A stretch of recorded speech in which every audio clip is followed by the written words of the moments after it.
Hello friends, this is civil engineer Mukesh Shah. आपका मैं तहे दिल से स्वागत करता हूं लर्निंग सिविल टेक्नोलॉजी में। आज का वीडियो बहुत ज़्यादा स्पेशल होने वाला है क्योंकि आज के वीडियो में इंटरव्यू से रिलेटेड मैं यहाँ पे कुछ सवाल लेने आया हूँ और जो कि आपसे इंटरव्यू में बहुत ज़्यादा पूछा जाता है। मैंने ये सब एक्सपेरिमेंट करके देखा है, मैंने ये सब बाहर देखा है, बहुत सारे सैम्पल पेपर देखे हैं, सापुची, एफकॉन्स, टाटा, एल&टी, इन सब बड़ी बड़ी कंपनियों के पेपर को मैंने रिव्यू किया है जो वहाँ पे एमसीक्यू टाइप में आते हैं। तो वहाँ पे आपसे क्या पूछा जा सकता है, उसमें से जो मैं बहुत ज्यादा कॉमन था, जो बार बार रिपीट होते हैं क्वेश्चंस, वो सब मैं यहाँ पे आपको लिखा हूँ और इसका जवाब और एक्सप्लेनेशन सब अब मैं आपको समझा के दूंगा।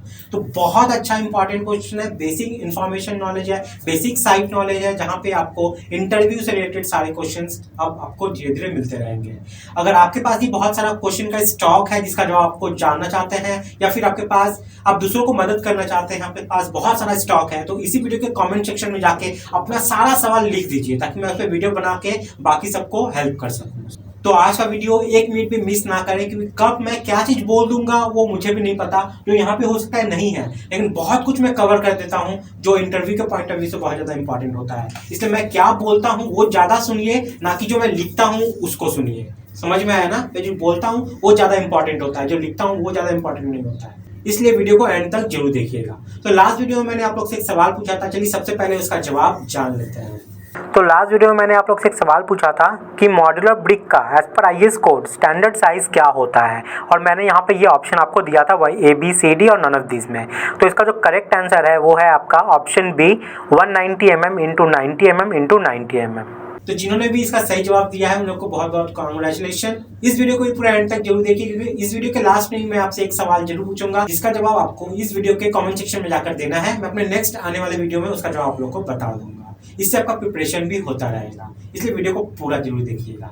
अगर आप इस चैनल पे न्यू है तो चैनल को सब्सक्राइब जरूर कर लीजिएगा क्योंकि मैं इस चैनल पे घर बनाने के सारे टिप्स देता हूँ, आईएएस कोड से लेक्चर देता हूँ, बिलिंग, एस्टिमेशन, बार बेंडिंग, शेड्यूल, ये सब चीज आपको बिल्कुल पेड सर्विसेज वाला जो वीडियो होता है वो सब फ्री में बताता हूँ यहाँ पे। और साथ में यहाँ पे क्विजेस भी लेता रहता हूँ, इंटरव्यू की प्रिपरेशन भी आपके होते रहते हैं और साथ में जॉब से भी रिलेटेड वीडियोस आप लोगों को मैं प्रोवाइड करता रहता हूँ। तो बहुत इंपॉर्टेंट चैनल है आप लोग के लिए अगर आप फ्री में कुछ यहाँ से देखना और सीखना चाहते हो तो चैनल को सब्सक्राइब कर लीजिएगा, नोटिफिकेशन बेल को जरूर दबा दीजिएगा। वीडियो पसंद है तो उसको लाइक भी कर दीजिएगा, इससे मेरा मोटिवेशन बढ़ता है और ऐसे वीडियोस लाने में मैं मजबूर हो जाता हूँ। ठीक है, तो वीडियो को लाइक जरूर कर दीजिएगा। चलिए वीडियो को स्टार्ट करते हैं।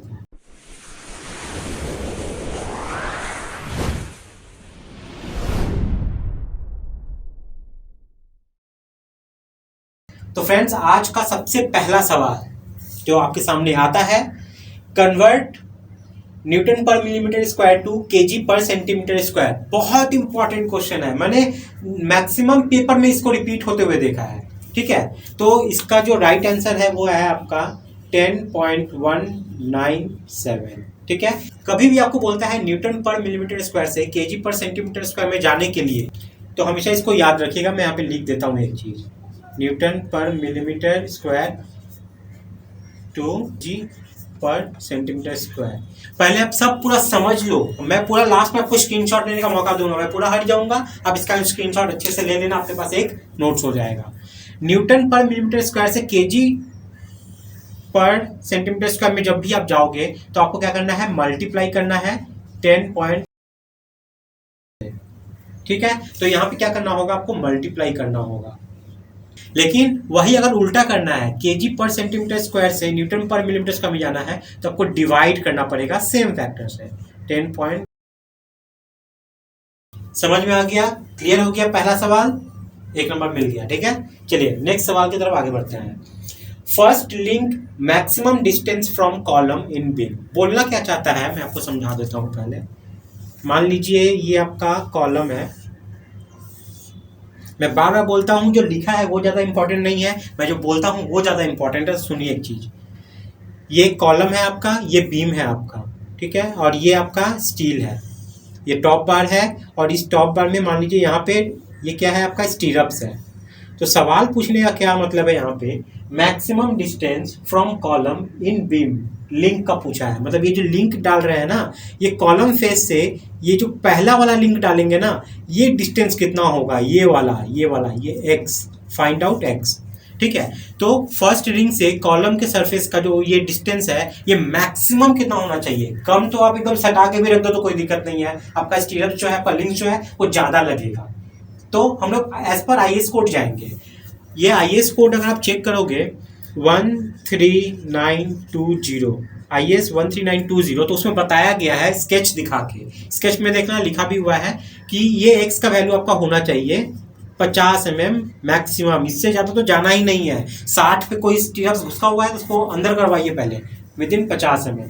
तो first link maximum distance from column to beam आपका ये आंसर हो जाएगा 50 mm।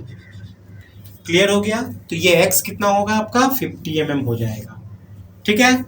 Next question, function of development length, मतलब क्या बोले, ये को सवाल पूछना ही पूछना है, बहुत इजी है। लेकिन इसके ऊपर मैंने इतने सारे डिटेल वीडियो बनाए हुए हैं, इतने सारे डिटेल वीडियो, आपका पूरा ये स्क्रीन भरा हुआ दिख रहा होगा कि डेवलपमेंट लेंथ एज पर IS कोड हम लोग निकालते कैसे हैं। हम लोग साइड पे यूज करते हैं ना 50D 46D 36D, ये सब कहाँ से निकल के आता है ये भी मैं वीडियो बनाया हुआ हूँ। कैसे इसको निकालते हैं, 36D कैसे आ रहा है, 56D कैसे आ रहा है, ग्रेड ऑफ कॉन्क्रीट के हिसाब से ये वैल्यू कैसे चेंज हो जा रहा है, ग्रेड ऑफ कॉन्क्रीट बढ़ता है डेवलपमेंट लेंथ घटता है, क्यों ऐसा होता है, डेवलपमेंट लेंथ होता क्या है, इसके एडवांटेजेस क्या होते हैं, इसको निकालना कैसे है, ये फॉर्मूला को डिराइव कैसे करते हैं, ये सारे पे डिटेल वीडियो मेरा बना हुआ है। आपको ये स्क्रीन पे ये सारा वीडियो का थंबनेल दिख रहा होगा, और ये सारे थंबनेल की जो डिटेल वीडियो है वो इस वीडियो का डिस्क्रिप्शन में आपको मैंने डाल दिए हैं, जाके देखिएगा। अगर आप नहीं वहां से बहुत कुछ अचीव करोगे तो चैनल को अनसब्सक्राइब कर देना, मैं गारंटी की बात बोलता हूँ।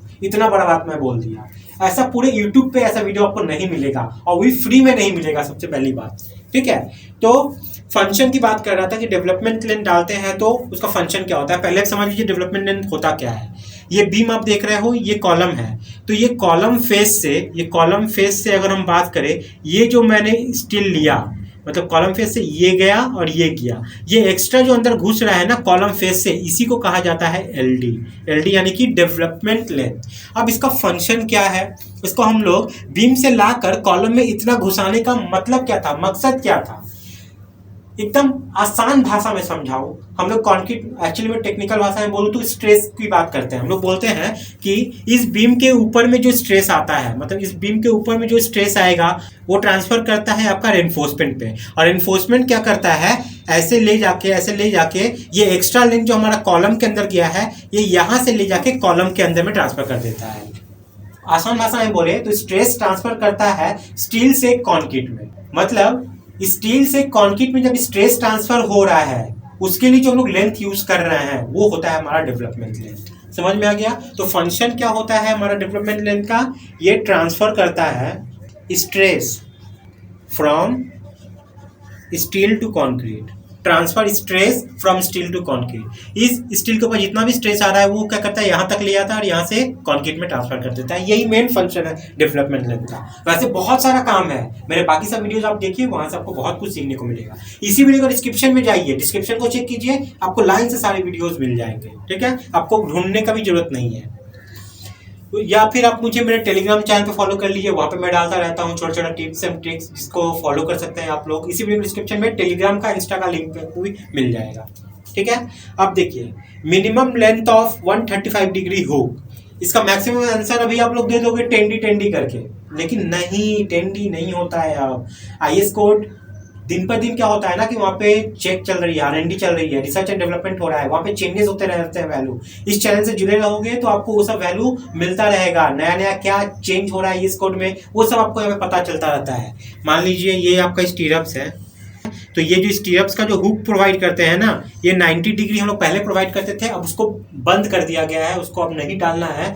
अब हमेशा हमको ये 135 डिग्री में ही डालना पड़ता है। तो ये जो 135 डिग्री ऐसे डाले हैं, इसको मैं खोल के यहाँ बनाता हूँ। ठीक है, मतलब ये वाला। तो ये जो लेंथ है, ये लेंथ मेरा कितना होना चाहिए एज पर IS कोड। ठीक है, ये लेंथ मेरा कितना होना चाहिए, मिनिमम, कम से कम कितना रखना है। ज्यादा रखो तो जितना भी रखो क्या जाता है, आपका स्टील ज्यादा जाएगा। ठीक है, लेकिन मिनिमम एज पर IS कोड कितना रखना है। पहले ये 10D हुआ करता था, लेकिन अब ये होता है आपका 6D। कौन सा IS कोड बोलता है ये बोलता है IS 13920 2016 का क्लॉज नंबर आप देखिएगा 3.9। 3.9 इस क्लॉज में जाओगे, इस क्लॉज में आपका देख लीजिएगा 6D ये लिखा हुआ है, ठीक है। या तो 6D रखिए मिनिमम, या आप रख सकते हो 65 mm, ठीक है, या 6D। तो क्लियर हो गया, या तो 65 mm या 6D, ठीक है। दोनों में जो मैक्सिमम होगा वो यूज करेंगे, हमेशा यह ध्यान रखिएगा, ठीक है। मैक्सिमम ऑफ 2, तो ऑप्शन देना है आपको 6D आंसर। नेक्स्ट सवाल है आपका stripping time of beam soffit, ठीक है। मिनिमम टाइम पूछा है यहाँ पे। बोलने का मतलब क्या है, स्ट्रिपिंग का मतलब क्या होता है, निकाल देना। हम लोग बीम में जो फॉर्मवर्क लगाते हैं, यानी कि जो प्लाई लगाते हैं, जो शटरिंग करते हैं, उसको कब खोल देंगे, ठीक है। सॉफिट की बात की गई है। सॉफिट किसको बोलते हैं, मान लीजिए ये बीम है आपका, ये बीम था ना, तो बीम के नीचे में यहाँ पे आपका क्या होगा कि शटरिंग लगा हुआ होगा, ठीक है। ये शटरिंग लगा हुआ होगा बीम के नीचे में। इसको हम लोग कितने दिन बाद खोल सकते हैं, यही पूछना है एज पर IS कोड 456। एज पर IS कोड जाओगे, पेज नंबर 25 ऐसा है, ठीक है, उसमें देख लीजिएगा 25, उसी में दिया गया है, उसमें एक टेबल है, उसमें दिया गया है कि बीम के नीचे जो शटरिंग किया गया है उसको खोलने का मिनिमम टाइम क्या है, ठीक है। तो ये है आपका 7 डेज। अब यहाँ पे क्राइटेरिया है, ये मैं जो शटरिंग है ना वो खोलने की बात कर दी, लेकिन शटरिंग के नीचे क्या रहता है आपका, प्रॉप रहता है।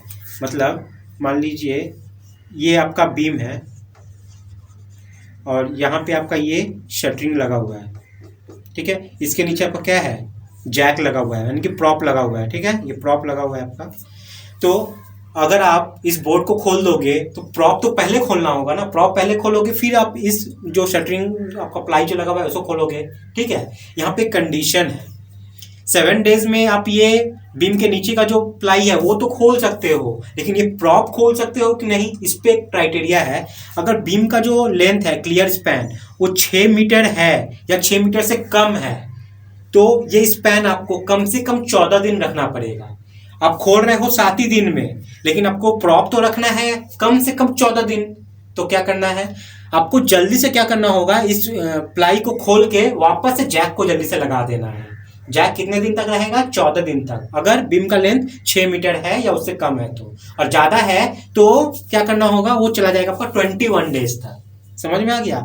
6 मीटर या 6 मीटर से कम है, यानी कि 4 मीटर हो गया, तो आपको कम से कम रखना होगा 14 डेज प्रॉप्स को। और वही अगर 6 मीटर से ज्यादा होता है तो वो हो जाता है आपका 21 डेज। अब है नेक्स्ट यहाँ पे HVAC का फुल फॉर्म क्या होता है। HVAC सिस्टम हम लोग बिल्डिंग में ही लगाते हैं। मान लीजिए आपके घर में AC लगा हुआ है, किस सिस्टम के अंडर में आता है, HVAC सिस्टम के अंदर में आता है। अगर बहुत जगह देखना एग्जॉस्ट लगा हुआ होता है, बड़ा बड़ा एग्जॉस्ट लगा हुआ होता है, HVAC सिस्टम के अंदर में ही आता है, ठीक है। बहुत जगह बेसमेंट में आप देखोगे बड़ा बड़ा पंखा लगा हुआ होता है, वो किस लिए कि गर्म हवा को वो बाहर फेंके, और एक डक्टिंग रहता है जिसके थ्रू क्या होता है कि ठंडा हवा उसके अंदर में जाता है। समझ में आया, ठंडा हवा अंदर जाता है। बहुत जगह उल्टा फैन भी लगाते हैं बेसमेंट में ही, ताकि जो फ्रेश हवा है बाहर से वो अंदर में फेंके और गर्म हवा कहीं और से बाहर निकाला जाता है, ठीक है। ये सिस्टम को जनरेट किया जाता है। क्या होता है कि जैसे मान लीजिए एक बेसमेंट है, ठीक है, हमारा यहाँ पे रैंप है, तो यहाँ पे एक फैन लगाया जाएगा, यहाँ पे एक फैन लगाया जाएगा, जो क्या करेगा ऊपर से, मतलब बाहर से क्या करेगा, हवा यहाँ से खींच के अंदर फेंक रहा है, और इसको ऐसे डायरेक्शन में काम करवाया जाएगा कि यहाँ से फ्रेश हवा जैसे भरता भरता रहेगा, यहाँ रैंप है और बाहर की तरह है ना, सारा गर्म हवा यहाँ से बाहर निकलता रहेगा। गर्म हवा बाहर निकल रहा है, फ्रेश हवा पूरा अंदर में भरा हुआ है बेसमेंट में। इस तरीके से सिस्टम पूरा काम करता है। मतलब मेन फंक्शन क्या है ना कि ठंडा रखना, गर्म हवा को बाहर करना, और ठंडा हवा है वो अंदर लाना। तो HVAC सिस्टम का फुल फॉर्म क्या होता है, heating, ventilation and air conditioning. Air conditioning यहीं पे लिख देता हूं, ठीक है। बहुत जगह इसको heat, ventilation and air conditioning भी बोलते हैं। तो heating, ventilation and air conditioning बहुत इंपॉर्टेंट पार्ट है अगर आप जाते हो तो, ठीक है। ये सारा चीज किया जाता है आपका लिफ्ट के डक्टिंग में भी किया जाएगा। LV शैफ्ट होता है हमारे बिल्डिंग में, लो वोल्टेज शैफ्ट, उसके अंदर में इस सिस्टम को एनरोल किया जाता है। और भी बहुत जगह है, ठीक है। BRB सिस्टम हमारा इसी के अंदर में आता है, AC वगैरह इसी के सिस्टम में आता है। तो heating, ventilation and air conditioning. Next है 1 horse power is equal to इतना वाट। अब हॉर्स पावर देख के थोड़ा सा मतलब घूमना मत। हॉर्स पावर एक्चुअली में क्या होता है, HP। 1 HP बराबर, हम लोग बोलते हैं ना कितना HP का पंप लगेगा रे, ऐसे पूछते हैं ना साइड पे, ये 2 तल्ला पे 3 तल्ला पे हमको पानी भेजना है, 10 तल्ला पे पानी भेजना है, इतना एचपी का पंप लगाएंगे तो चल जाएगा क्या? वही एचपी मेरा है जिसका फुल फॉर्म होता है हॉर्स पावर। समझ में आया? तो ये 1 हॉर्स पावर के बराबर कितना वाट होता है यहाँ पे, तो इसका आंसर होता है आपका 746 वाट। 746 वाट हमेशा याद रखिएगा। अगर कोई बोलता है 2 हॉर्स पावर कितना है, तो इसको इंटू 2 कर दो, आपका निकल जाएगा इतना वाट। तो 1 हॉर्स पावर में कितना वाट हो गया? इतना से इतना। नेक्स्ट क्वेश्चन है हमारा यहाँ पे, स्लम टेस्ट जो हम लोग साइट पे करते हैं ना वर्टिलिटी को टेस्ट करने के लिए, वो हम लोग कौन से आईएस कोड को मान कर करते हैं। और आईएस कोड के ऊपर मैंने एकदम डिटेल वीडियो बनाया हुआ है, मतलब स्लम टेस्ट एज पर आईएस कोड हम लोग कैसे करते हैं, इसमें मैंने बहुत डिटेल वीडियो बनाया गया है, आप लोगों के द्वारा बहुत ज़्यादा पसंद भी किया गया है इस वीडियो को। इस वीडियो को आप लोग जरूर जाकर देखें, इसी वीडियो के डिस्क्रिप्शन में मैंने लिंक भी प्रोवाइड कर दिया है। मतलब एक एक टर्म जो है ना वो मैंने उठाया है पूरा आईएस कोड से। मतलब आपको ये पता होना चाहिए कि जो स्लम टेस्ट होता है ना, ये टाइम डिपेंडेंट होता है, इसको 180 सेकंड्स में कंप्लीट करना होता है। ये सब बहुत कुछ ऐसे इंपॉर्टेंट पॉइंट है, छोटे छोटे, जो देखने में बहुत छोटे हैं लेकिन इंपॉर्टेंट पॉइंट ऑफ व्यू से, इंटरव्यू के पॉइंट ऑफ व्यू से बहुत ज़्यादा इंपॉर्टेंट है। वो मैंने सभी इस वीडियो में कवर किया है, उसको जाके एक बार जरूर चेक कीजिएगा। ठीक है, तो स्लम टेस्ट किया जाता है हमारा IS 1199 2018 के पार्ट 2 से। ठीक है, पूरा इसी आईएस कोड को मान के मैंने छोटा से छोटा चीज जो बताया हुआ है वो सब बताया हुआ है इस कोड के अनुसार। ठीक है, तो ये था पूरा डिटेल कैलकुलेशन। यहाँ पे एक चीज मैं बताना चाहूंगा, सेम यहाँ पे 1 हॉर्स पावर में इतना वाट होता है ना, तो जब भी आप 1 हॉर्स पावर से वाट में कन्वर्ट करते हो तो क्या करोगे? मल्टीप्लाई करना।